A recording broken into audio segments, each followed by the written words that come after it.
Shalom bien-aimé du Christ.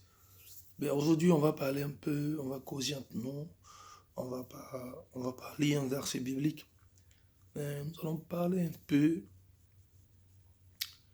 du comportement de nous les hommes et durant notre vie, durant le parcours que nous menons sur cette terre. Alors, nous allons nous entretenir sur ces sujets-là. C'est des sujets banals, c'est des sujets qui ne sont pas vraiment considérés, mais pourtant qui ont un impact dans notre vie, qui ont un impact vraiment dans notre vie. Alors, nous allons discuter de cela, nous allons parler, chacun va donner son opinion. Bon, je vais vous donner la mienne. Vous voyez, étant homme, quand nous marchons, nous devons laisser des traces. Nous devons laisser des traces sur notre parcours. Et arrivé à un certain moment donné, nous devons nous arrêter et regarder derrière. Et évaluer toutes les traces que nous avons laissées derrière nous. Et à partir de ces traces, nous allons nous demander, est-ce que nous avons bien agi ou est-ce que nous avons mal agi? C'est-à-dire rentrer en nous et nous poser des questions. Je veux dire, et nous remettre en cause. Alors, est-ce que nous avons bien agi aux yeux des hommes, aux yeux de Dieu, aux yeux de nous-mêmes, à notre yeux? Est-ce que nous avons bien agi? Si tel n'est pas le cas, il faut se repentir et changer sa manière de marcher. Et c'est cela qui va déterminer notre futur. Et un sage disait que lorsque tu es dans tes derniers jours, tu dois pouvoir savoir si lorsque tu quitteras ce monde et tu iras soit au paradis ou tu seras dans de bonnes dispositions. Parce que il ne sert à rien de vivre dans ce monde et ne pas savoir son identité personnelle. À savoir si je suis dans la vérité ou si je suis dans le faux. Les ignorants le font. Et c'est pour ça que lorsqu'ils meurent, ils errent dans le vide, bien que nous ne pouvons pas les voir physiquement, mais ils errent dans le vide. Ils sont avec nous, mais seulement qu'ils sont invisibles, parce qu'ils existent seulement que par l'esprit. Et ils n'ont pas de lieu où partir, et ils se promènent au chevet des gens la nuit, pour pleurer, ou pour adresser souvent des messages, et de regret. Mais vous voulez être dans cette situation, nous voulons être dans cette situation, c'est des questions qu'il faut se poser, il faut réfléchir. Tu veux être dans un endroit où, quand tu vas mourir, tu auras toute la paix.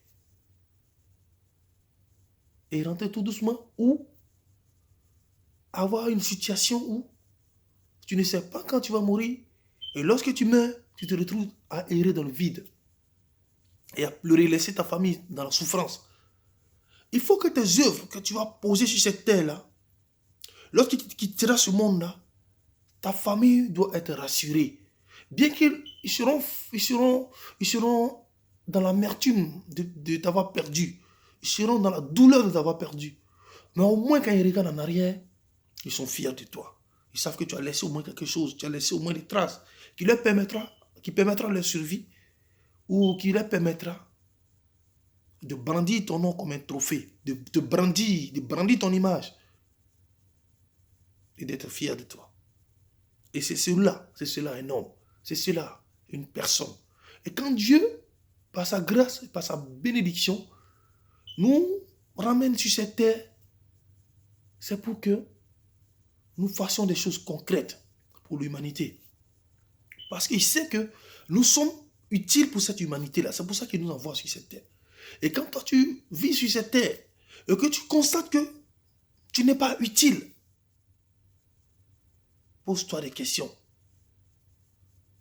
Oui, bien-aimé, pose-toi des questions. Vraiment, pose-toi des questions. Parce que tout homme doit avoir ici une lignée des actes et des choses qu'il fait qui le distinguent en tant qu'humain. Alors, ne soyons pas sur le poids de la malédiction. Ne soyons pas sur l'effet du diable Ne serons pas sur les faits de la sorcellerie.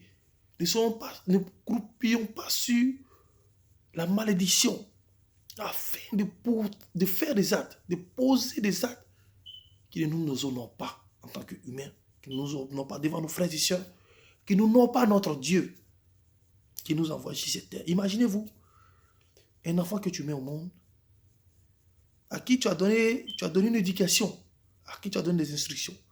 Et lorsqu'il vient sur terre, et lorsqu'il grandit, il ne met pas en exécution toute son éducation, tout ce que tu as tracé pour lui.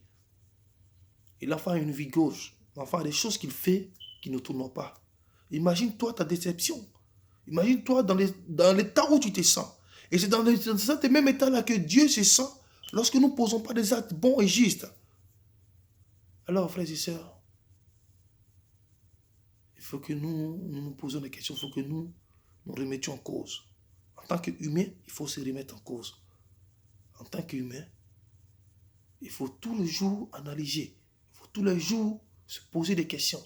Et c'est ce qui donne l'aspect d'être. Un être humain, c'est pas quelqu'un, c'est pas une machine qui mange, qui consomme seulement. Non. Un être humain, c'est lui-même qui s'assoit à un moment donné, qui se remet en cause, qui se pose des questions et qui essaie d'analyser tous les aspects qui sont au devant de lui afin de pouvoir trouver des solutions justes pour pouvoir avancer.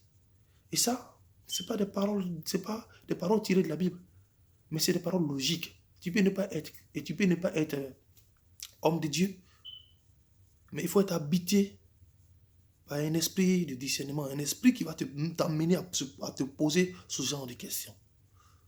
Shalom, que Dieu vous bénisse tous. C'était juste un petit mot, c'était juste des paroles de réflexion que je veux que chacun de nous se pose. Et que nous soyons dans cette grâce-là. Nous soyons dans cette grâce-là. Et que Dieu nous bénisse, bien-aimés.